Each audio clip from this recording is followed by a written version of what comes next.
Bonjour à tout le monde. Je fais une vidéo séparée pour le pawpaw suite à l'hiver de moins 30, moins 31 qu'on a eu. Je suis vraiment surpris par cet arbre-là, ou grand arbuste, peu importe. Mais sa rusticité m'impressionne. Quand je les ai achetés, c'était des petits plantules. J'ai acheté ça il y a 10 ans, j'ai planté il y a 10 ans. Des petits plantules d'à peu près 15-20 cm. Puis même, à un moment, j'étais tellement pas certain que ça allait pousser que je n'ai mis 3 dans le même trou ici.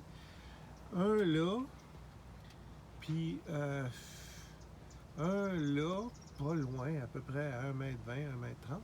Puis j'en ai 2 autres là-bas. Il y en a un là qui a eu des dommages, là, parce qu'il y a un râteau qui est tombé dessus, mais d'accord. Toujours est-il que j'étais vraiment pas certain que ça serait rustique. J'avais pas confiance. Je les ai plantés, j'ai fait un essai. Mais pour une fois, l'essai, ben, il est bon. Fait que un des signes que quelque chose est rustique et que ça passe bien l'hiver, c'est quand le bourgeon terminal, quand les bourgeons terminaux, ben, tu sais, quand il y a des feuilles partout, incluant les bourgeons terminaux, c'est le dernier qui a outé ça. Tu sais, la branche pousse à partir de là, elle fait sa branche, puis là, elle fait son bourgeon terminal ici, l'automne. C'est la dernière chose qu'elle fait. Fait que ça, très souvent, ça commence à outer bien avant ça, là, tu sais.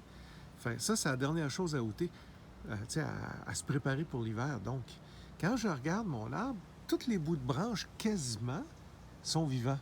Fait que ça, c'est un signe que c'est rustique, cette affaire-là. Je suis en 6A, mais j'ai eu une température de 5A cet hiver, tu sais. Faites moins 30, moins 31, là. Moins 30, moins 31, quelque chose de même. Fait que je suis vraiment surpris. Puis, un autre signe que quelque chose est rustique, c'est quand ça fleurit, quand les fleurs ne meurent pas. Tu sais, on a vu les pêchers, même les petits bourgeons qui ont éclaté.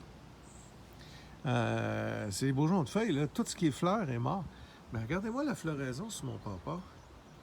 Tu sais, il y a des fleurs partout, tiens. C'est la première année en passant. L'an passé, j'ai eu 3 fleurs. Je les ai pollinisées, puis ça n'a pas marché. Pollinisées à mitaine, là, avec un petit pinceau. Fait que je ne sais pas combien j'ai de fleurs, mais j'en ai un paquet. Il y en a une là-bas. Lui, il en a moins fait. Il y en a.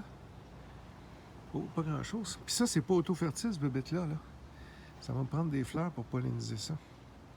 Ouais, j'en ai un qui fleurit abondamment, puis un qui fleurit peu. Bon.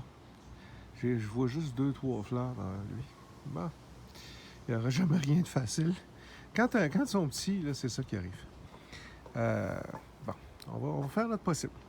Donc, j'ai vraiment un sur mes 6-7 là, qui commence à fleurir. Fait que, mais par contre, si j'ai pas de partner, je vais aller chercher du pollen direct là.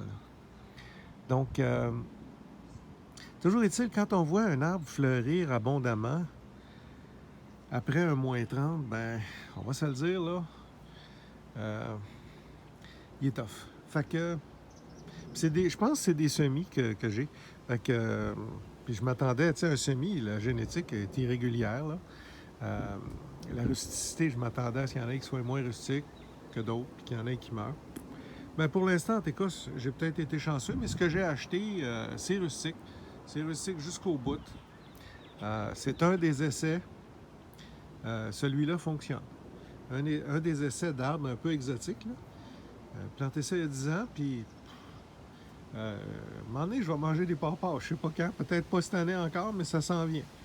Merci. Au revoir.